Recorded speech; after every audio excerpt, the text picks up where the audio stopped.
Yeah, we're live. 7:13. A little bit late. Not too much. Tonight, tonight we're going to talk about water methanol injection. Again, I have a couple of videos up on this where we've tested it and it does work, but we're going to talk about it in depth a little bit more. The thumbnail that I have up is with a multi-nozzle setup that we did on the Snow Performance water methanol injection. I like that kit. I've used it a lot.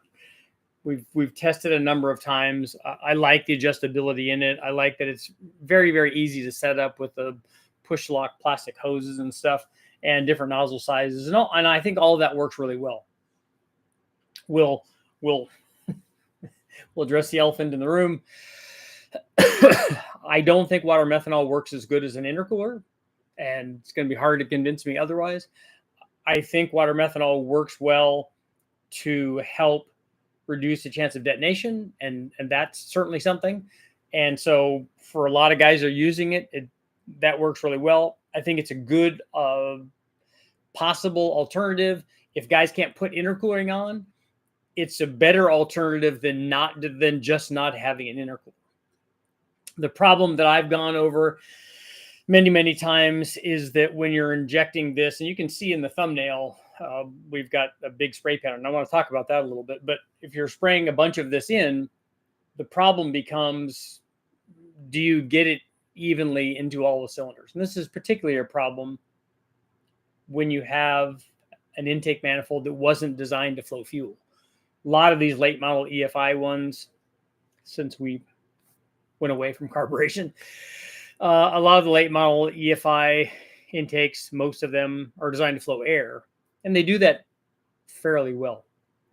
There's still distribution issues, even with just the air and port injection, because there's issues with getting the air evenly to all the cylinders. But this is compounded when we're asking this system that wasn't designed to do what we're asking it to do. When we're asking it to also flow fuel, this is a problem when we inject nitrous and fuel. But with water methanol, it's also a problem.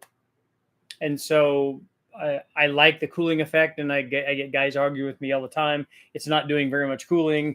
All you're doing is wetting your thermocouple down, and it's not really cooling anything. I disagree with that, having been in rooms where they spray, where they mist water and it changes the temperature of the room. I know that works. Whether or not it does what an intercooler does, it doesn't do the same power level. I'm certain of that.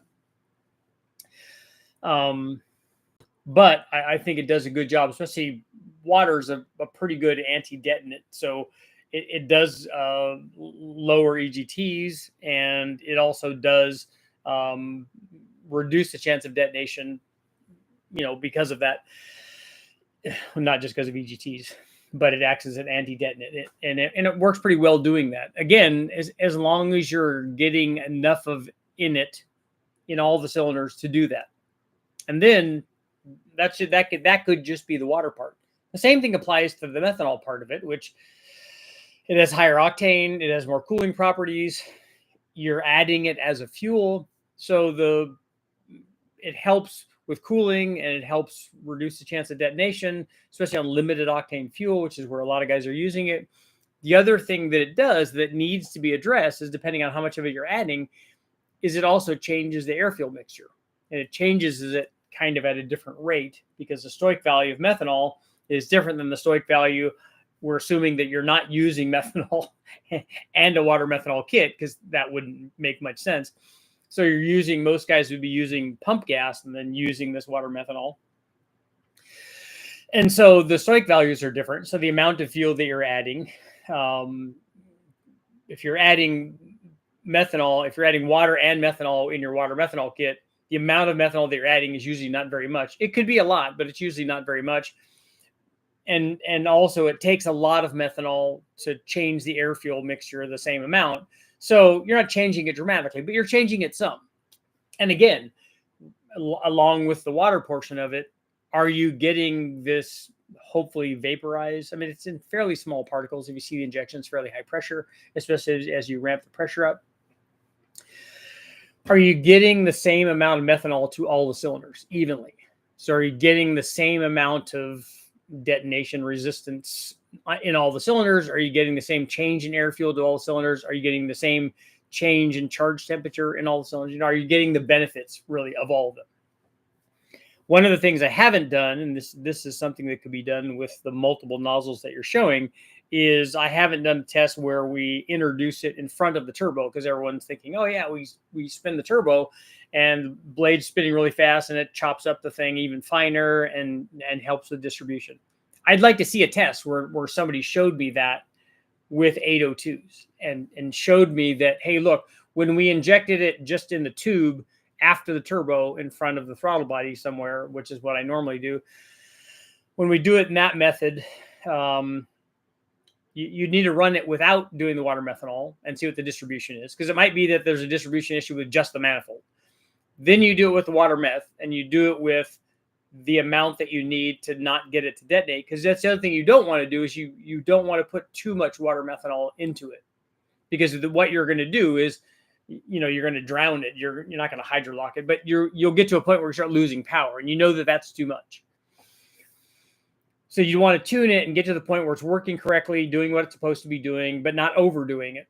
And so when you get to that point, I'd like to see what happens to the air fuel mixture when you do that and inject it, you know, after the turbo and then inject it before the turbo, and see if there's if there's a different amount that's needed to do that, because you're talking about a different length of discharge tube, because it's got to go through the turbo and then to the discharge tube, whereas you're injecting it somewhere in the discharge tube, halfway, all the way, right next to the turbo, whatever, so you can kind of shorten that distance change a little bit.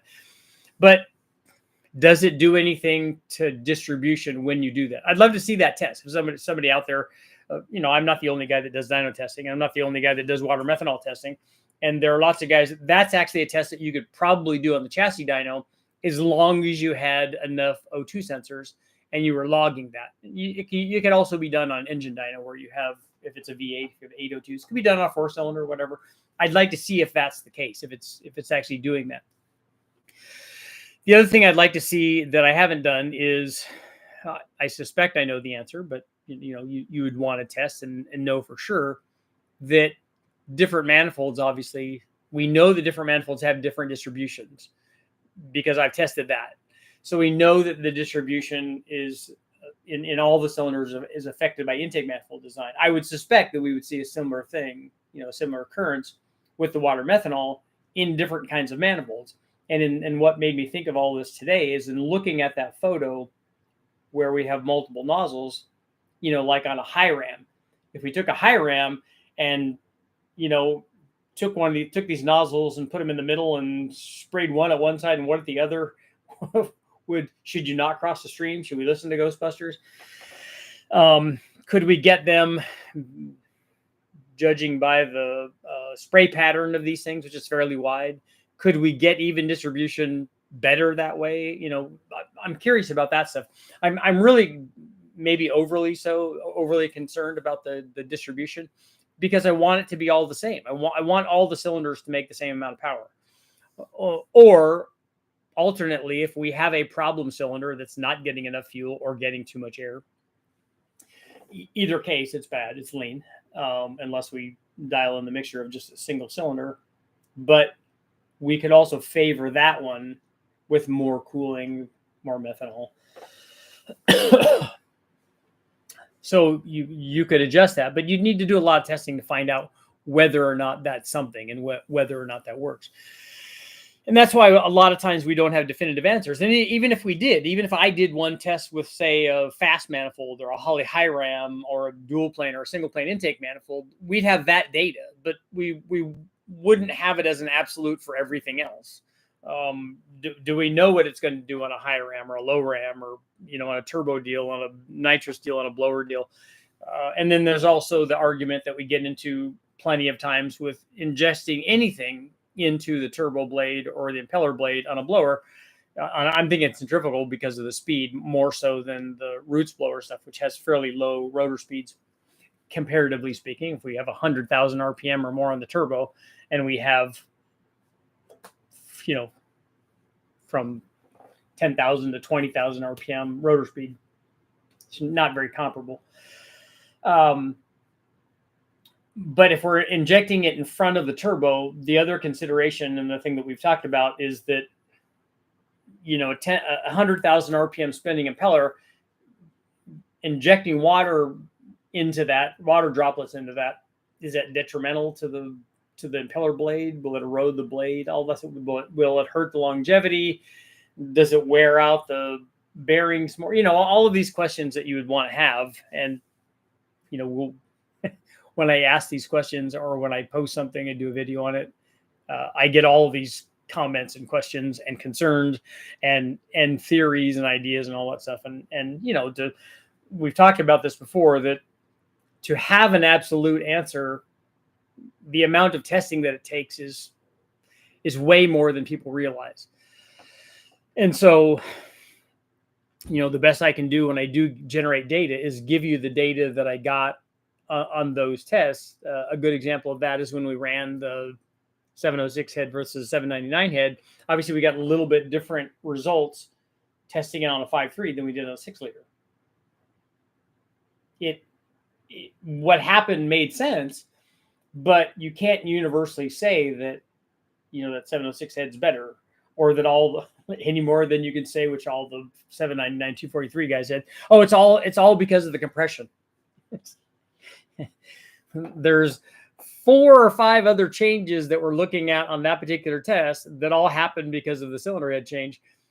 There's 4 or 5 different things, but the thing that you hone in on is the one thing that you want not to be different. You know, that's a personal thing. But on the water methanol injection, like I said, a lot of times they'll do in the thumbnail way, I have multiple nozzles, and they'll do multiple nozzles sometimes. If they need to step up their game, they need more flow than a single one will do. You want to ramp it in. You want to have them happen, you know, before and after the turbo, or, you know, place of an intercooler. Maybe it's a twin turbo setup and you're blowing in through both of them. You know, there would be, I guess that there would be the possibility where you're flowing so much air and need so much cooling and anti-detonation properties that maybe you need multiple nozzles. So let me know. Is it, in fact, that's going to be my poll.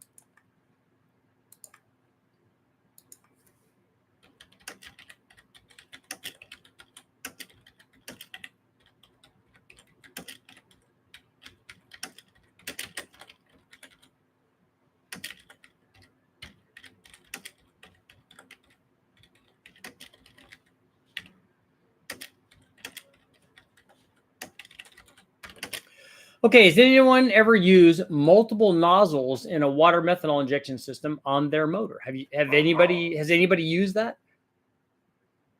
Have you had a combination where multiple nozzles were necessary? Or one just wasn't getting it done? One just wasn't making it happen? Jordan, what's going on? Always appreciate the Hemi content. I did some Hemi content.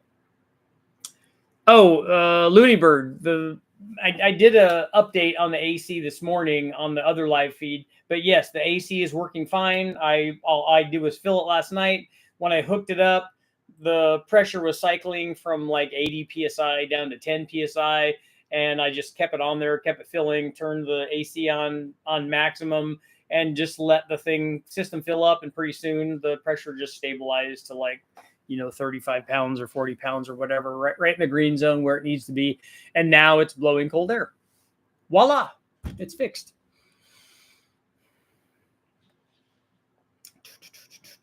Taylor, what's going on? Intercooler plus methanol equals happy boosted engine. Yeah, if you can just run methanol as your fuel, that's kind of awesome. Before or after charger on forced induction. Yeah, we talked about that a little bit. I just order a snow meth kit. I'm about ready to swap the square body from single to intercooled twin setup with 11.5 to 1. It wants more inlet air temp cooling. What intercooler do you have? Is it a air to water? What is it? Water also increases compression because it's displacing some of the air in there, or displacing some of the volume. Helps keep pistons and valves nice and clean. It definitely does that. Water methanol steam cleans your engine. It's really nice. Stoic value of methanol is that like 4 to 1 or something?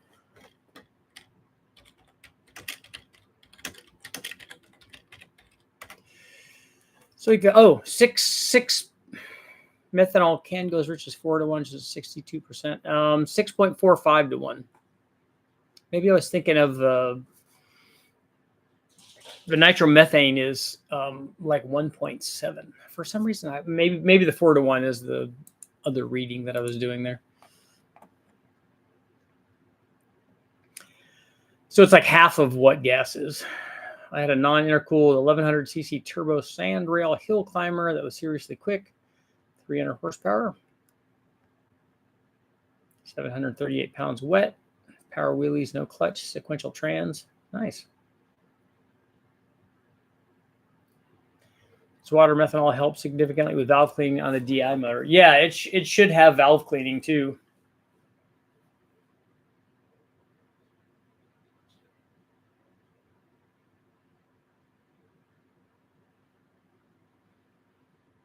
No brakes. What are you? How much boost are you running on that thing? 1100 cc's. Is it 1100 cc motorcycle engine? Australia's in the house. Excuse me. Hit the thumbs up, everybody. Extended meth injection into the turbo deburrs the impeller ends, so it edge clearances them.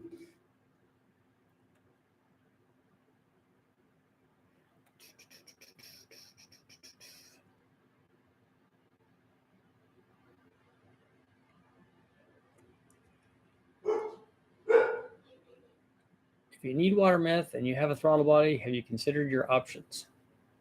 I think it's a great hidden benefit. The finer the mist, the better 50-50 mix. Why water methanol? Why not just methanol? You can. You could just run methanol. The best thing would be just run methanol as your fuel. That would give you the ultimate. It would give you the ultimate in power and detonation suppression. Alcohols are pretty forgiving for overfueling.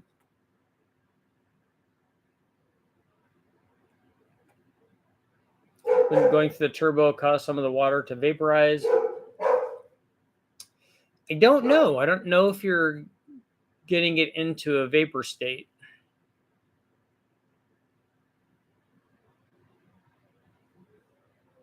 Isn't it supposed to be 40? Is that Tommy T? Are those percentages? Isn't it supposed to be 49% water and 51% isopropyl alcohol? There's no standard mixture. I'd like to see methanol injected in front of the air filter. So it has to go through the air filter? Wouldn't that just soak your air filter?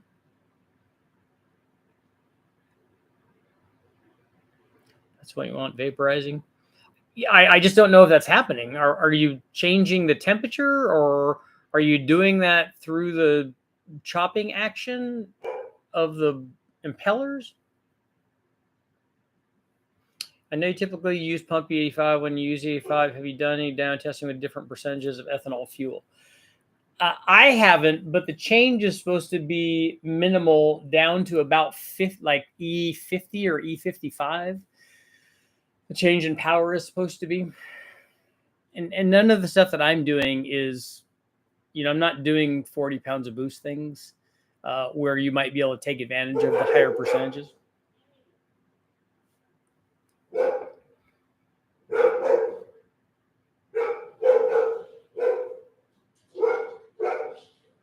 Are y'all saying take water and alcohol, mix it, and push it through the injectors like nitrous? What we're saying is that's what you do, is you take methanol and water and run it through a water methanol injection setup, which is not the same as running it through your injectors in your motor. I was running water methanol on my SRT4. It was around 30 to 40%. 40% was, and it's 40% methanol, right? You could get to a point where you're actually adding power.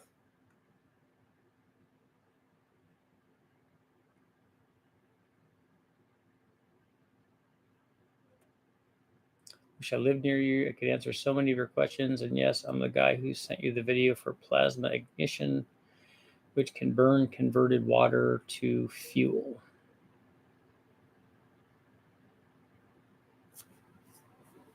So you can burn water? It's hard to tell if the turbo would vaporize the water. It does work on air and increases temperature, which leads to vaporization. Higher pressure reduces vaporization.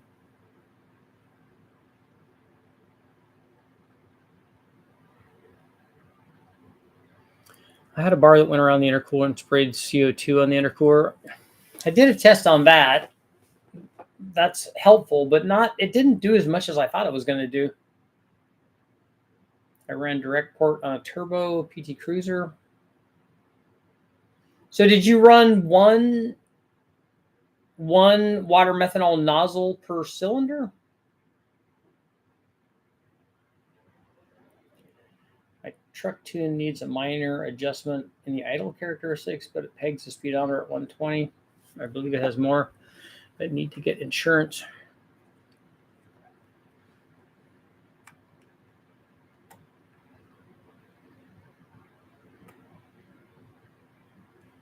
I have a snow performance kit for the Monte Carlo. I plan on going 85 with methanol.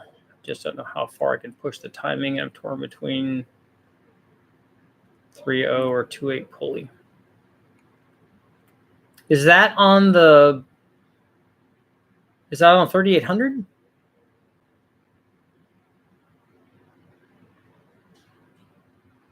Thinking about 2 nozzles for the methanol injection, one for boost and one for extra cooling.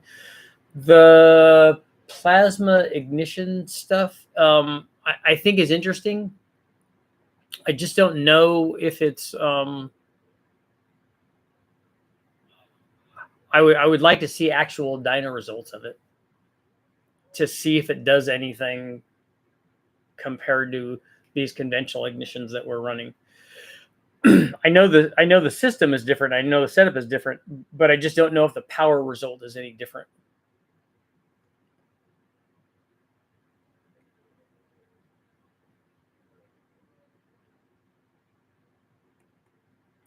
Probably getting a 3.0 from the 3.4 I have. Are these on 3800s? Ideally, you want as many smaller nozzles as possible for finer droplets turn to a gaseous state easier.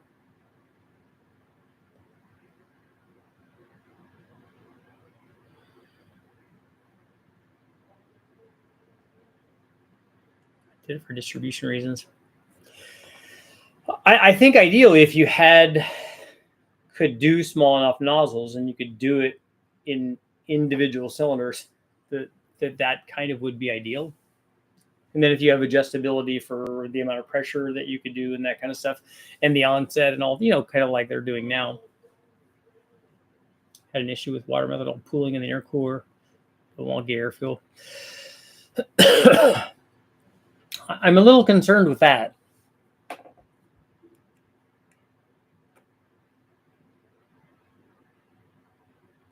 Is there a low profile, long runner fuel injection manifold that would fit a Chevy Performance 632?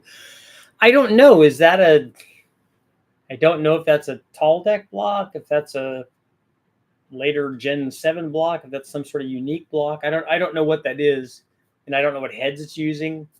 And if there was a long runner deal, it had to be some kind of cross ram deal.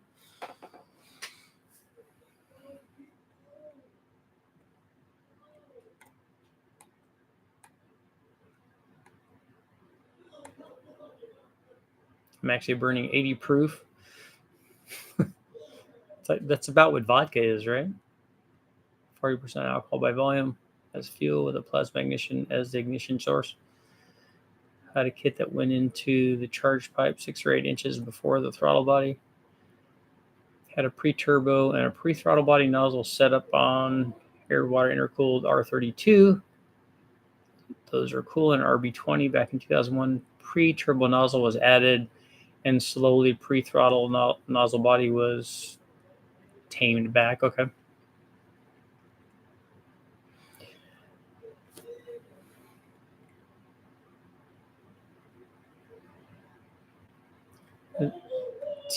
Oh, is a you put on a cheap kit to hijack the washer fluid bottle. A lot of the older stuff back in the day was like that when they were just trying to get rid of detonation on high compression muscle car motors when they didn't have any, high octane fuel anymore. And so Spearco sold a lot of those. Just theirs was just water injection.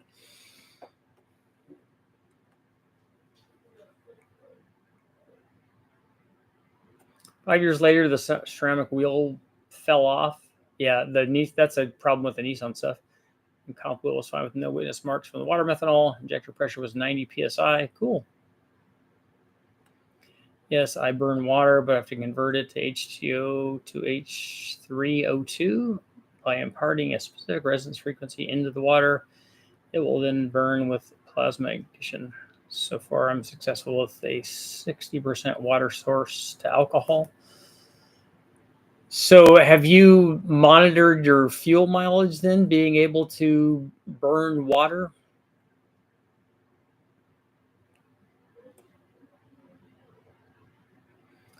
Or are you just burning the hydrogen?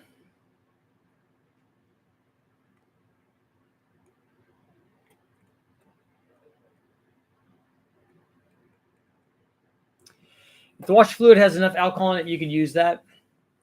The test that I did was essentially with windshield washer fluid of different types. They do it in temperature ratings, and that determines the percentage of alcohol that they use in it.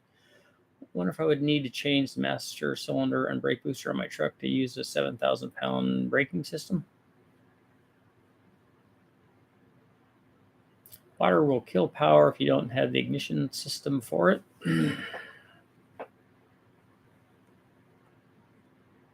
Ran one water methanol nozzle per runner plus a small one in the charge pipe. I wanted to eliminate the problem with distribution. The sub helped me knock off 2/10 on my AT. Cool. 632 unless it has a 496 Vortec crank.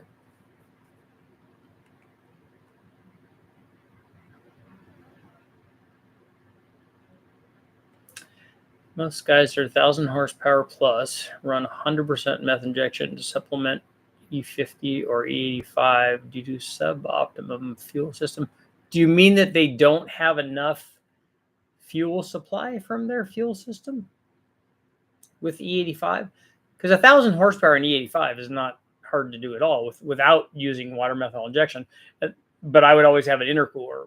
So are you talking about like non-intercooled deals with meth injection?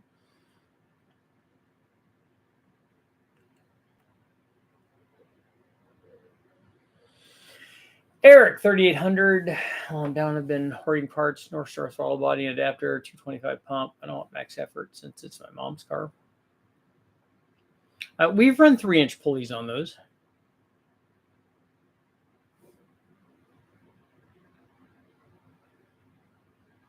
Coyote has octane logic, so we'll keep trying to add timing until the knock sensors sense detonation. Yeah, they run those cars on the knock sensor.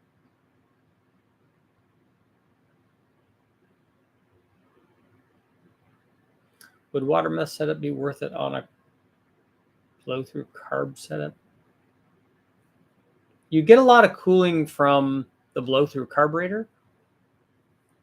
And hopefully, again, the distribution is going to be a function of the manifold. But a lot of those manifolds were designed with carburation in mind.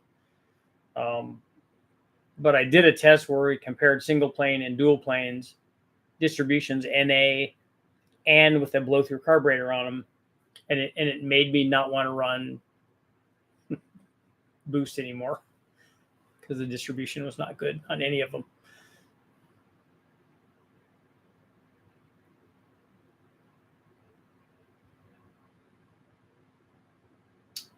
I'm burning water and the alcohol.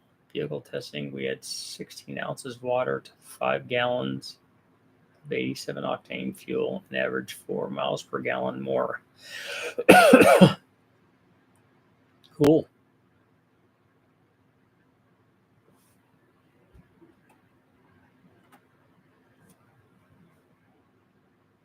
I'd like to see a setup on a 20 psi 85 with max timing before detonation, then add 100% methanol VPM1 injection using 3 15-gallon-per-hour nozzles and see if you can pick up timing. So do you think you would be timing limited at 20 psi on E85 with no intercooler?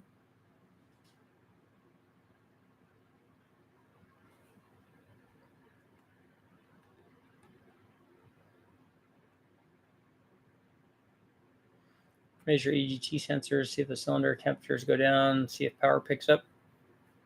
I'm curious more about actual air-fuel distribution rather than EGTs, because EGTs can change based on other things. The winter stuff is the best. Bottles of heat and fuel treatment work good. Yeah, we tried the low temperature stuff too. The other stuff seemed like it was just water. Most of the stuff we get here in California. You're answering unrelated questions yet? Yeah, there's no limit to what you can ask. You can ask whatever you want. There's no rules on the question and answer. A lot of information on this for turbo regals. One per is common on DS stuff to supplement fuel systems. Yeah, I see that with them trying to essentially add a port injection setup, which guys do that too.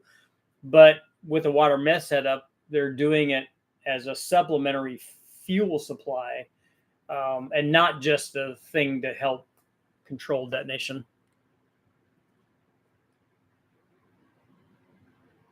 I had 2 15-gallon-per-hour nozzles of straight methanol on my F2 ProCharge 427. It kept it from getting too hot, but didn't cool it very well.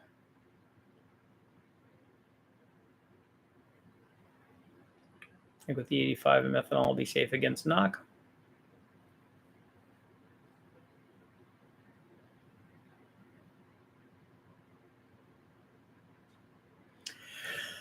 Winston, you can go online and do a conversion from cc's to pounds an hour. That's going to be somewhere near 60, 61 pounds an hour.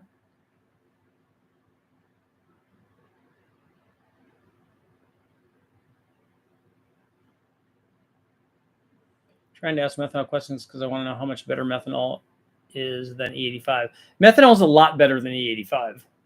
You can make way more power with methanol than E85. And if you're talking about 4 or 5 horsepower per cubic inch, that's a lot. Is a TSP Magic 6 stage 4 cam good on LS1? I don't know. I don't ever remember running one. How about running a draw through carb setup? I'm going to do that. Probably on the Slant 6 and probably on others too.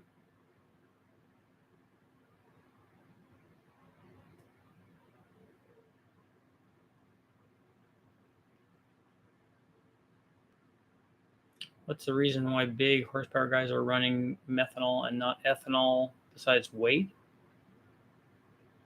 I don't know. That's a discussion you'd have to have with them.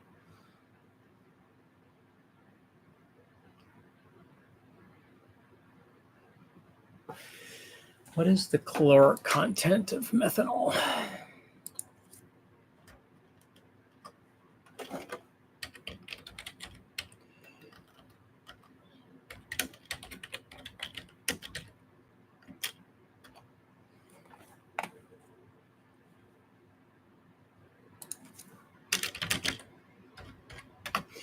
Let's see. Fuel property comparisons.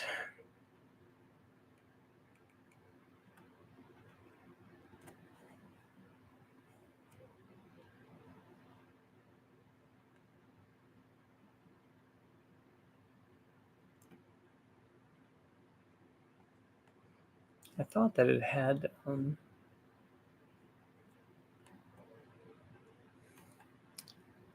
if you do a search for compressed natural gas, do a search for fuel property comparison.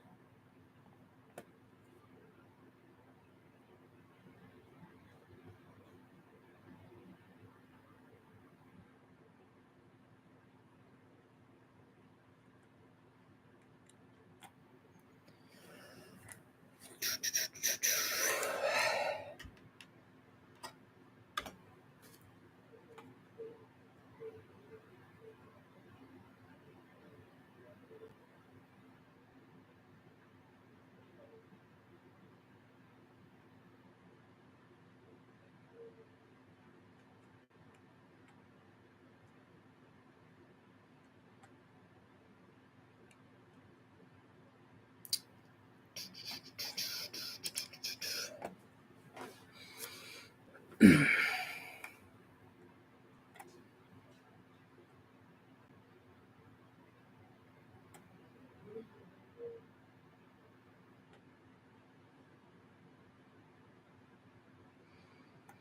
great way to add methanol into an intake is twin nozzles 4 inches from the throttle body and place the intake temp sensor and a runner on the intake to avoid saturation of the sensor.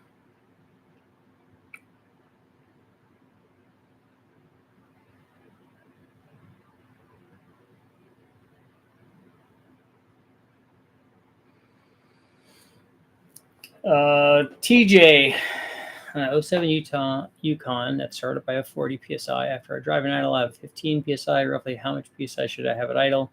New sensor and third motor, and it's been the same. Have you been putting the same sensor in it? The same oil? I'm assuming this is oil pressure, right? Have you been putting the same oil pressure sending unit in it? Do you have some sort of oil cooler or something on it?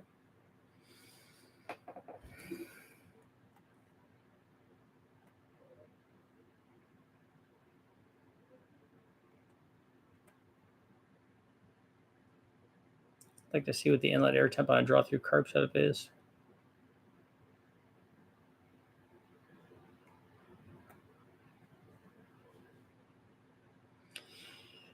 You said methanol makes more power, but on all of your videos, meth injection loses power. But I'm not talking about a comparison between water meth injection.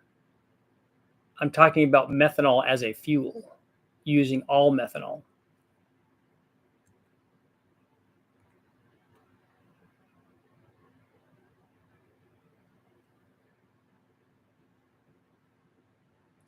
Steve Morris did a video today of an air-to-water intercooler that blew off at a high boost. Water vapor blew out like an explosion.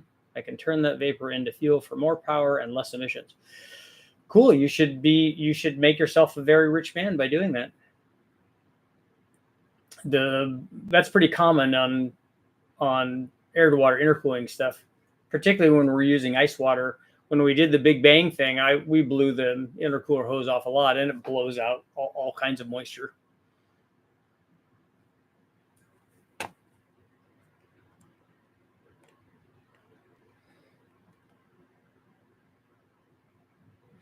Plumber, you should contact Steve. He's smart. He's a sharp guy. Oil cooler, yes. We're still using the same oil cooler. If you keep blowing the engine up, and whatever the thing is the same, that's the thing that I would look at. So do you have a clogged oil cooler or something?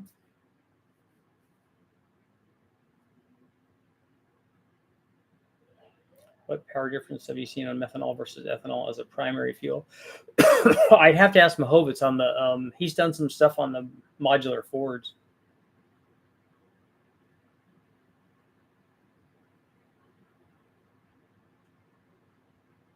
On all the motors that they're doing that are making lots of power, he's not using E85. He's using methanol.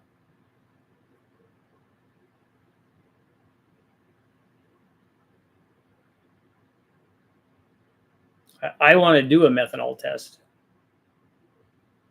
I think Brian's also done E85 and methanol tests.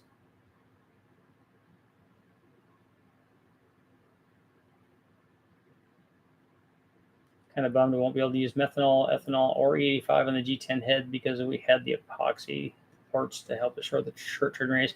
Are you worried about it loosening the epoxy? Still got to revisit the 6-liter Big Bang.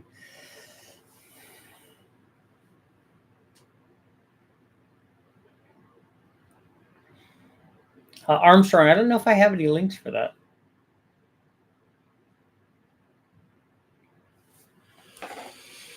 Let's see if there's any other dyno evaluations.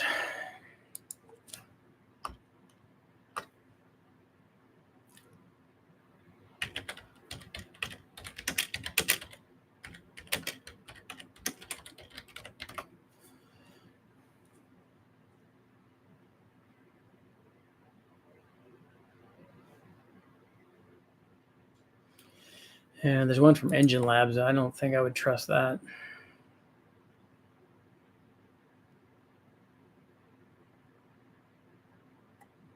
I'll talk to Brian tomorrow and ask them if they've run a comparison, a direct comparison, because James probably would have done that.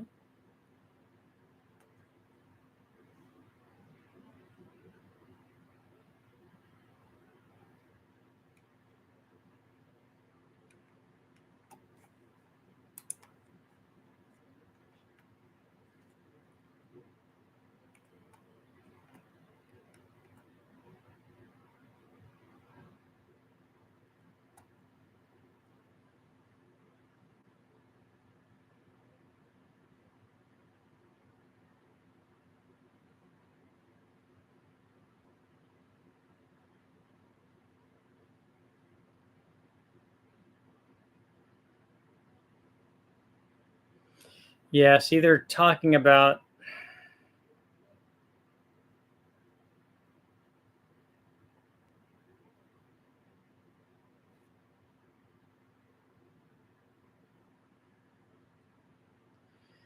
power output of pump fuel plus methanol injection against E85 showed virtually the same result. That's why I wouldn't trust the results of these guys of their testing.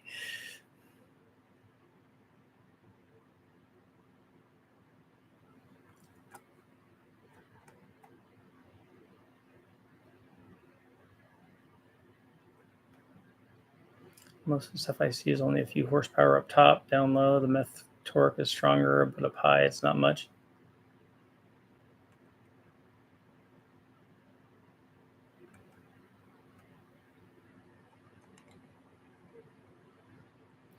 .4-liter multi-air Fiat 500 Abarth is still put together thanks to methanol. I race on tracks regularly and recently added a big turbo and camshaft.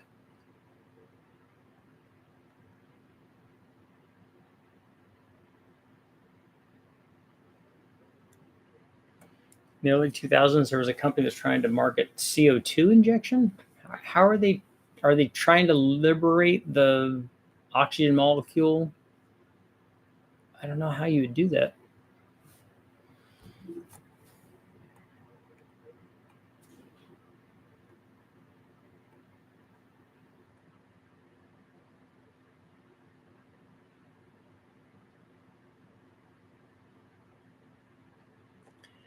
May I weld it if I stick to the Mark II head and don't end up going to the Sprint Mark I head?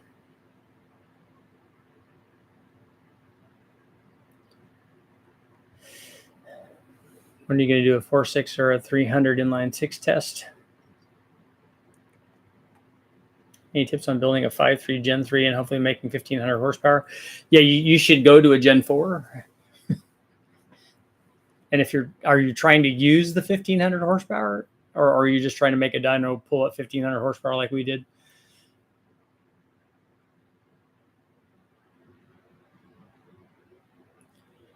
Thanks for technical videos. It's rare to get facts to propagate with social media.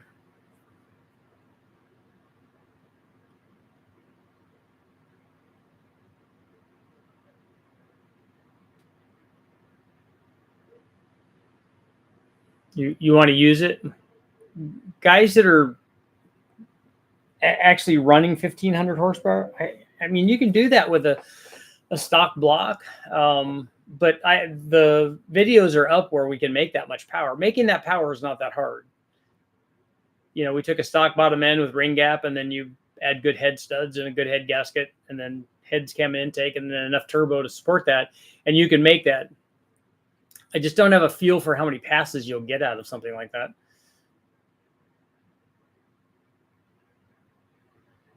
Yeah, is it a boat? I don't think you're going to want to run a 1,500 horsepower twin turbo stock LS kind of deal, especially on a Gen 3.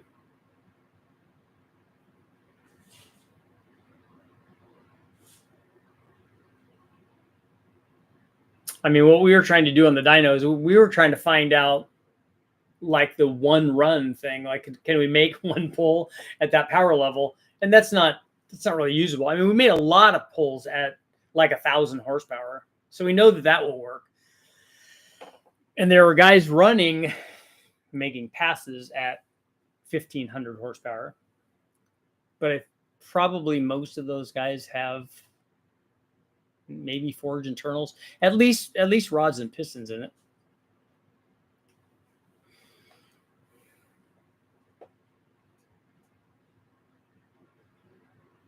One thing I find curious, how they're able to get E85 to actually homogenize into a fuel, since alcohol and fuel usually oppose each other. Do they separate when you let them sit?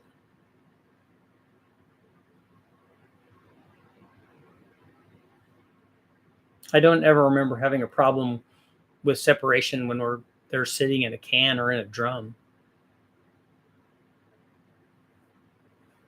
Do you think with forged internals would be good? No, 1500 horsepower is near the limit of the block. So I don't. You're not going to be good. It's not going to be. You can't just use a stock block and have it be 1500 horsepower and think everything's going to be okay. It's not going to be. Guys that are doing that a lot are doing it with an aftermarket block. You could make a few passes probably, but every time you do it, you should have your fingers crossed. Richard, have you ever tested a CO2 kit? No, I didn't even know people were injecting CO2. I didn't even know that was a thing, other than using it. I mean, we've used it as a cooling agent for intercoolers, but I didn't know that they were injecting that. I know lots of that stuff was tried, back before and during the war, even using pure oxygen, which is very volatile. Let's request WPC treatment tests, and then cryo 2. That's the treatment, right? So the cryo stuff is just for longevity, and that's not a dyno test thing. And what's the WPC treatment? What is that?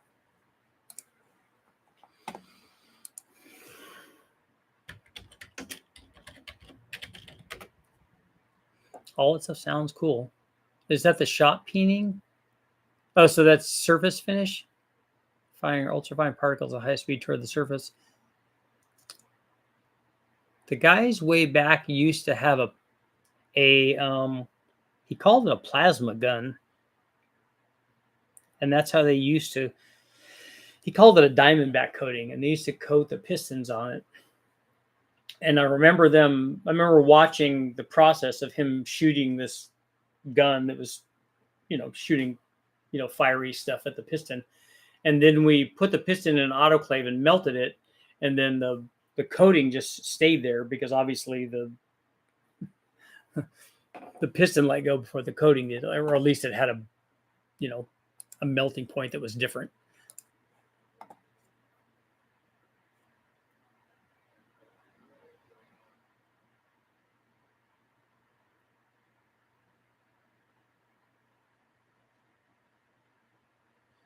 Went back through your videos and the most recent Atlas 4200 videos a year ago. I feel content deprived. You need an inline 6. I am going to run the Trophy 4-cylinder. Does that count?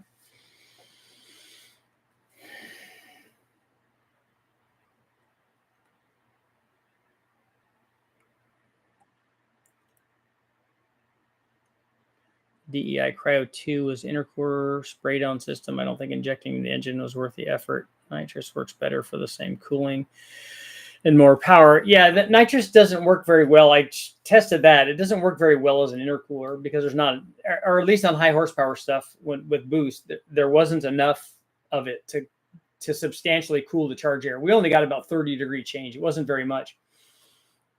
Running it as like the intercooler spray bar thing, we've done that, and again, that helps, but not a ton. WPC is amazing. It's micro peening treatment. It makes it more slippery than a mirror polish. What's the Moto IQ video? So is it like a coating that an oil shedding coating? Is that what they're doing? I thought it was for hardening the surface. It enhances the surface metallurgical properties and involves ultrafine speeds. Yeah, it's to strengthen engine parts and improve fatigue strength and stress corrosion fracture resistance, right? And they offer micro shot peening and other metal treatment technologies to improve strength and durability of the car. The trophy, did you get a custom grind cam for it? Yes, we did.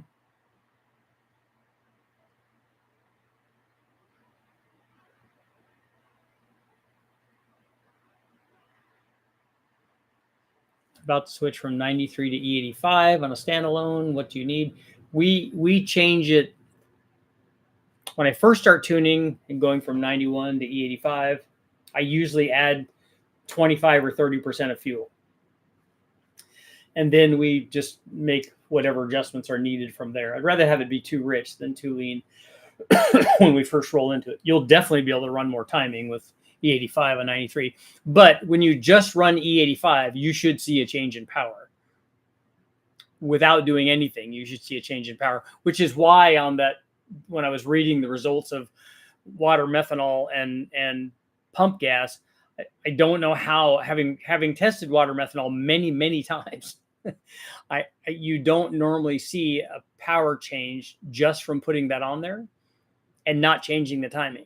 You will see a change in power from just putting E85 on there before you change the timing, and then you'll see more of a change when you see you'll get more of a change in power when you change the timing. So if you're having to run on 93, let's say you're running 15 psi and you're running 15 degrees of timing, and now you can run 20 degrees of timing on E85, which you certainly could.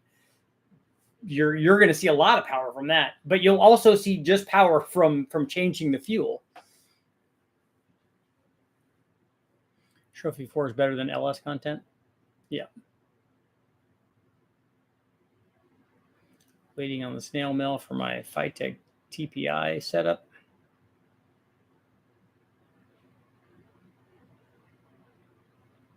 Used to use 3 bottles of octane booster.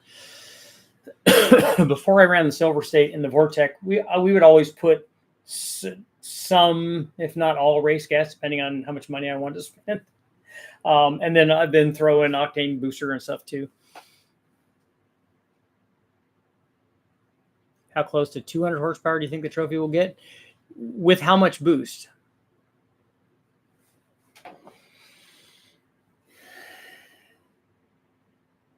Just set your stoic number to the E85 stoic number in the software, Holly, as a preset for 85.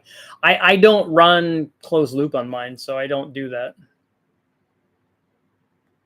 I've never used injectors per cylinder for water methanol on direct injection engines to add additional fuel to the limit system. Oh, you've used that. Okay. Yeah, no, I think we've talked about that. People augment their setup that doesn't have enough fuel flow. They add fuel with this supplementary fuel system, basically. OT, you want to run an M90 on there? I wish Freiberger would let me use his 371 blower.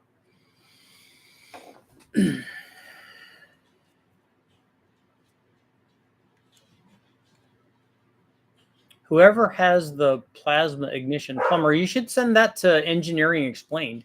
He's probably a pretty good guy for that.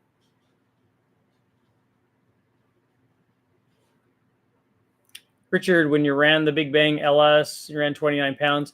I think we were running at 29 pounds, we were probably at 18 or 19 degrees of timing. But we also had really good fuel in it, and we had ice water in a really good air-to-water intercooler setup.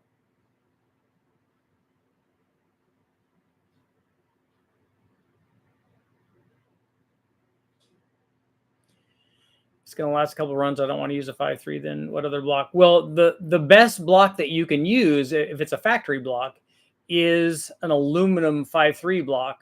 Or I might also argue for an iron 5.3 block. I'd like to ask, who is it? Capizzi? Is that that's the guy that does a lot of stock block stuff? I'd like to find out if they've run both of those, if they think that one of those is stronger than the other one. But guys that are making a lot of power using expensive aftermarket blocks or sleeved blocks. You can run sleeved stock blocks also.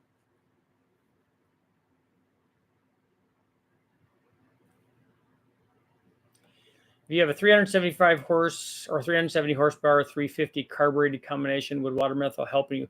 Probably not, unless you have high compression, an iron head, you're running into detonation, and you have to retard timing to cure that detonation.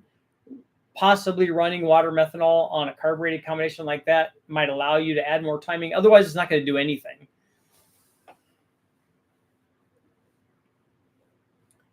David might need some persuasion to lend the blower for mini bike riding and airtime on my content. He doesn't need airtime on my content. He has all the airtime that he needs. I did send him a shirt though.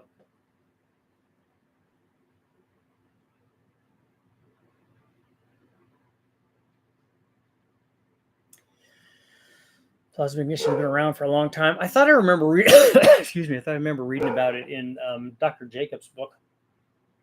There's not a lot of benefit with fossil fuels. It's only advantageous to a hydrogen-based fuel like hydronium.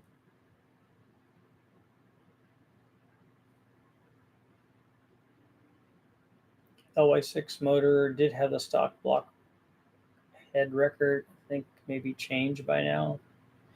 I would be surprised if an LY6, if they had the stock head too. That's not a good choice. A lot of drag and drive guys running sleeved 540s. Have you used plasma ignition retard timing? Why do you need to retard the timing with plasma ignition? Is the flame front faster or something? Do you use any type of audible knock detection on the dyno? I don't. If they're running some kind of factory ECU, which is very rare, then you can run like the factory knock sensors. But we don't normally do that. I have on my Engine Masters motor because I was very concerned about detonation because of the series of tests that it had to run and the condition it had to run in and the fuel it had to run on. We just used a copper tube. Creates a larger flame front, which exponentially increases the initial size of the flame front. So is the flame front faster then? And so it would arrive and create expansion earlier? Is that why you have to retard the timing?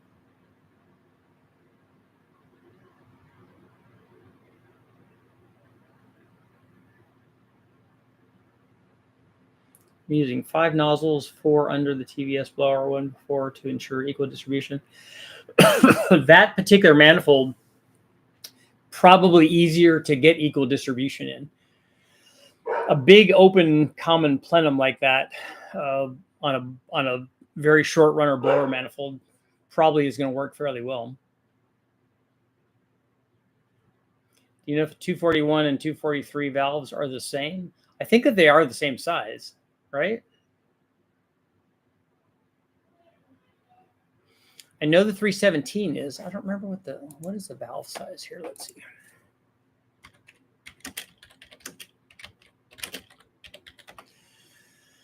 Yeah, it's a 2-inch 155, so those are the same.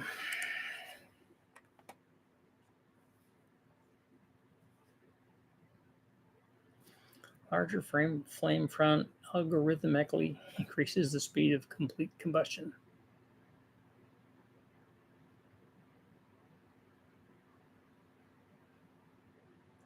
What is your favorite modern production engine that is robust with boost?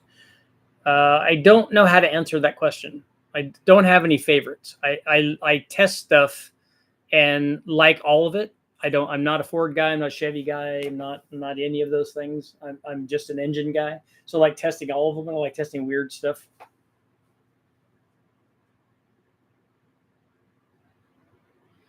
I do worry about the water meth coming out of suspension and the weird S curve. Yeah.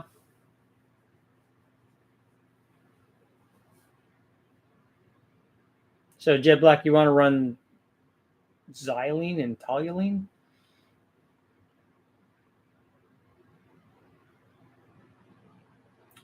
Single plane I was running, an air gap on my turbo big block Chevy had a couple of hotter cylinders.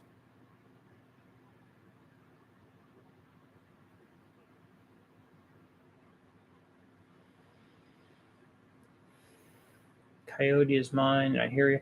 Yeah, I think a Coyote is a good motor. I ran lots of tests on Coyotes way back in 2010, late 2010, early 2011, when it was kind of first coming out. We did a bunch of tests on it. I think it's a good motor. I think the only limit of the Coyote is that they stayed with the standard bore spacing on that modular Ford, which I don't think is big enough. The 5-liter Coyote is an awesome motor, especially a modern one. A 6-liter Coyote would be really awesome. Are you excited to see the new Hurricane Inline 6 from Dodge hit the dyno? Yeah, I'll be curious to see you guys running on the chassis dyno. Are ever going to do another guys with the 4.7 versus the 4.6? Like the 4.7 Dodge motor? Is that what you're talking about? Does a vehicle put more load strain on engine than an engine dyno? Could someone expect their LS to live at the same power levels in a vehicle as your big bang stuff? No, I don't. The 1,500 horsepower thing where we make a lot of power on and we find out what the limit is for one run, that's not something you should go try to do. And you're trying to do it in a Suburban, that's a terrible idea. But all the other stuff works fine. In fact, I'm not the first guy to do that. Lots and lots of racers out there are running stock bottom end stuff and running them at these very, very high power and boost levels in drag race applications. In a Suburban, I think that the load is going to be really high. We can put more load on the motor on a dyno than you can do in a car. But it's a different load in the car because it's a varying load. Your load in first gear is different than your load in second gear, and it's different than your load in third gear and different than your load in fourth gear.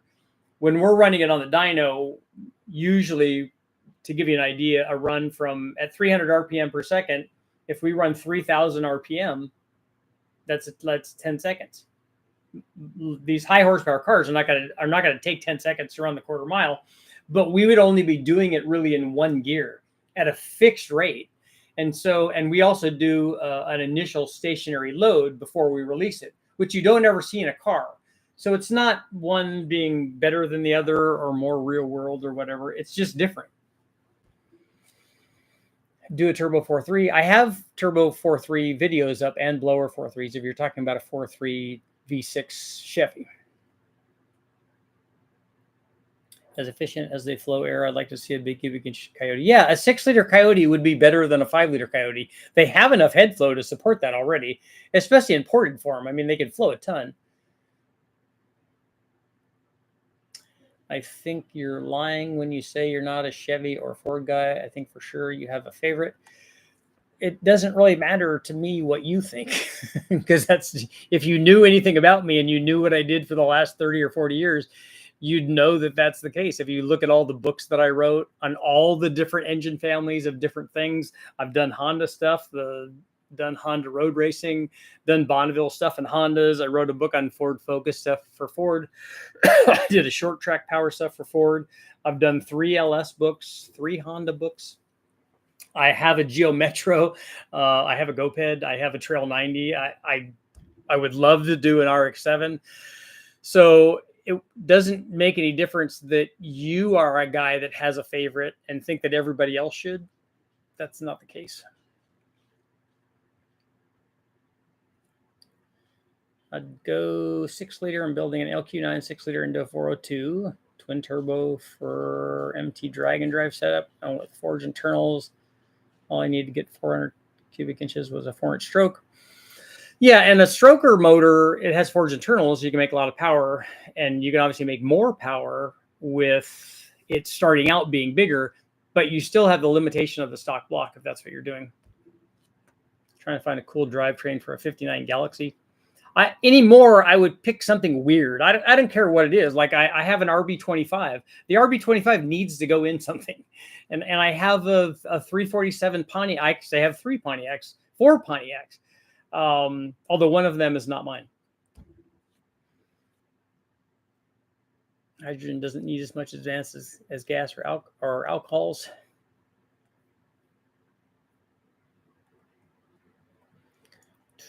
put an FE. An FE would be another good choice. Richard's favorite motor is the next one. That's always the case. I want to do a big bang on a 4.6 valve also.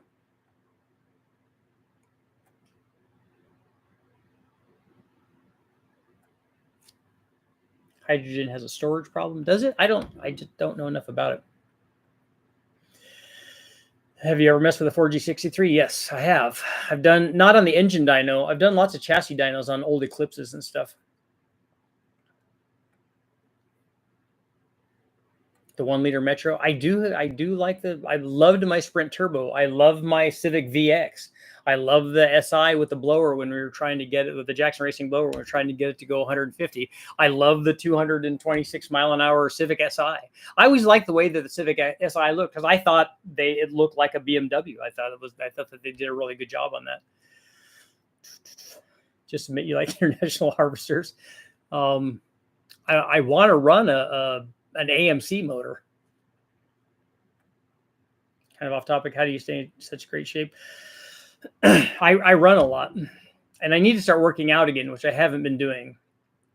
I haven't been doing that since really, well, I still worked out after I stopped doing American Ninja Warrior. So I worked out for quite a while. COVID was pretty hard on that. Today I decided I just, for some reason, get a wild hair every once in a while. So today I decided I'm going to go run far today. And so I did. I went out and ran, I don't know, 5 or 5.5 miles with lots of hills and stuff. I just ran out somewhere where we do. In fact, I ran over to the place where we take the dogs up in the hills and go hiking. Because while I'm running, getting over there, like it's more than 3 miles there and back. And then up in the hills is going to be another, couple of miles the way that I'm doing it. It's hill workout, so it's cool. But the other thing is I get to see lots of cool stuff. There's deer there, and there's turkeys, and once in a while we'll see some snakes and stuff, and lots of lizards. So and also other dogs that are people that are walking their dogs and stuff. So it's cool stuff. I built a 400M Speedmaster 4V heads, having a hard time figuring out what intake combo you use. We did, excuse me. We did use a CHI, but we also tried a bunch of different manifolds on it. And we had spacers that we made so that we could run 351 Cleveland manifolds.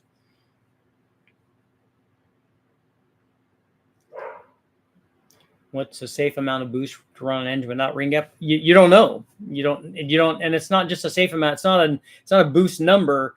It's ring temperature, and it's ring temperature for how long. So how long can you apply the extra temperature to that combination before the rings touch? That's an unknown. Love to do some Ecotech stuff. I've never run any of those. I've never run one of those even on the on a chassis dyno. The guys at Westech have. There's a guy that brings one in all the time that has it in a Fiero, which I think is awesome.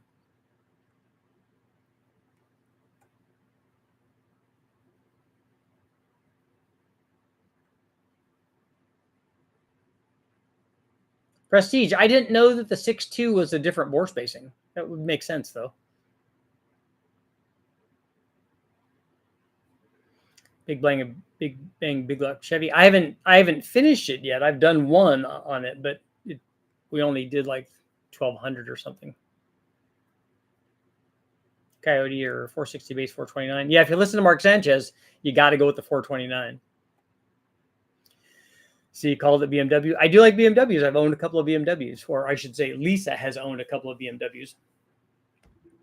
I would really like a 2002. I think that those are awesome. Or like late 80s M5 would be awesome too. I kind of would want an LS in it though. Just because I really like those cars. I like the way that they look. And I like the way that the engines look. So when you lift the hood, I like that M series engine. But let's face it, I mean, those are nothing compared to what even a junkyard LS is anymore. So if you put an aluminum LS motor in there, it would be fun.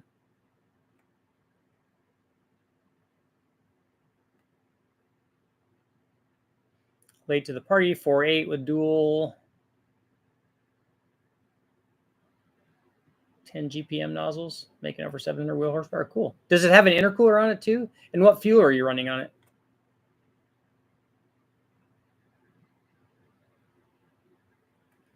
You're going to give American Ninja Warrior another try? I'm not going to. The problem is I did it I waited in line basically as a walk-on for 2 years.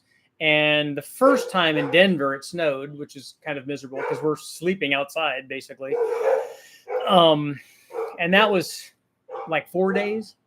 And then Venice, which was really nice because it was a lot warmer there. And during the day, there's, lots of beach girls walking around to look at. But it was, that was 7 days. And so I just can't spend that much time away from stuff from work. And I don't want to spend that much time away from my family.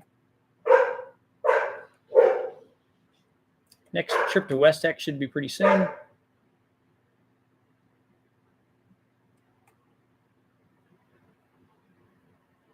$57 DeSoto with a 390. A 392 Hemi is cool because it's other guys' stuff.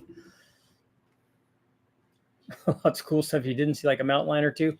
That I would love to see one. We've seen coyotes there, but I've never seen a mountain lion. But I am always on the watch for that, just in case I gotta represent. Is another Florida midnight hike in your future? Definitely. I'm definitely going back to Florida because I want to catch my goal is to catch a Burmese python that's bigger than 10 feet. I've never caught a snake that's that big. 6 feet or so is, I think, the biggest snake I've ever caught. And I'd like to catch a Burmese python that's big. I'd like to catch a 15-footer or 20-footer if I can. But I think more than 10 would be kind of a success.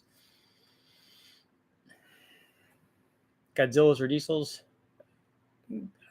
Godzillas are cool. I don't run a lot of diesels. I did some testing with Cummins diesel that I had. This is back in like 2008, and we only did chassis down stuff. The M8 V12. I do like the V10 M series BMWs too. 83 635 CSI. I do like those. I'm thinking that 88 was like 87 or 88 was the year. It had to be because I went to my first Silver State in 89.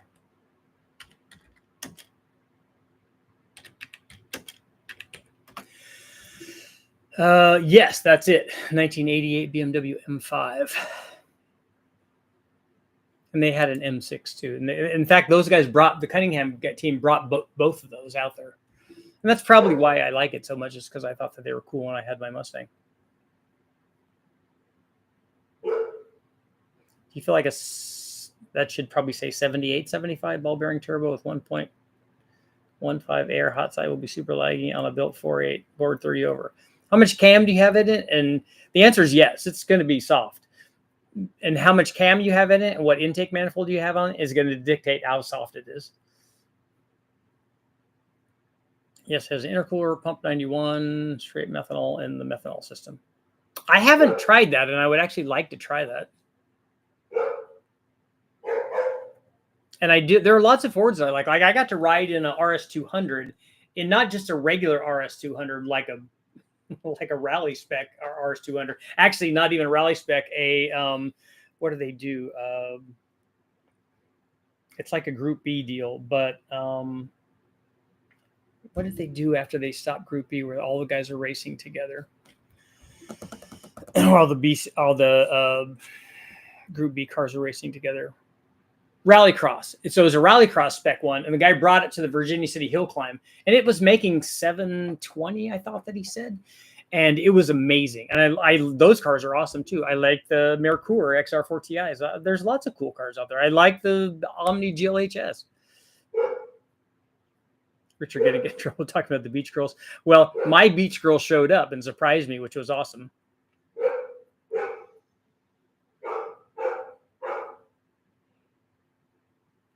Gymkhana.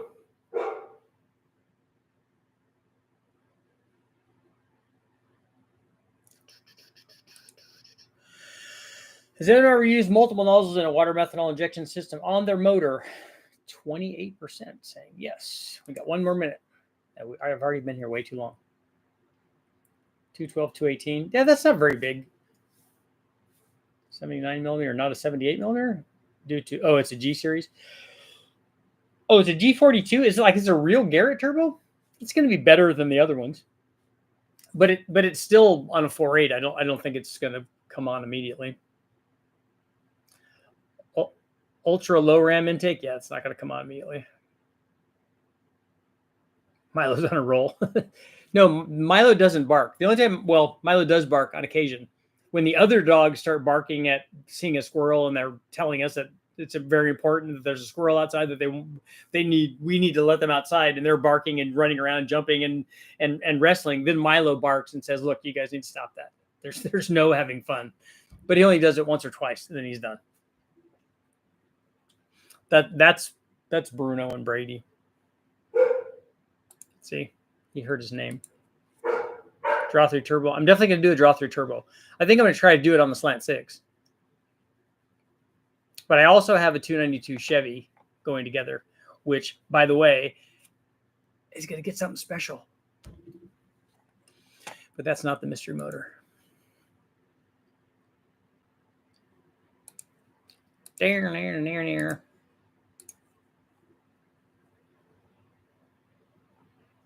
What do you think is one of the best LS intake manifolds?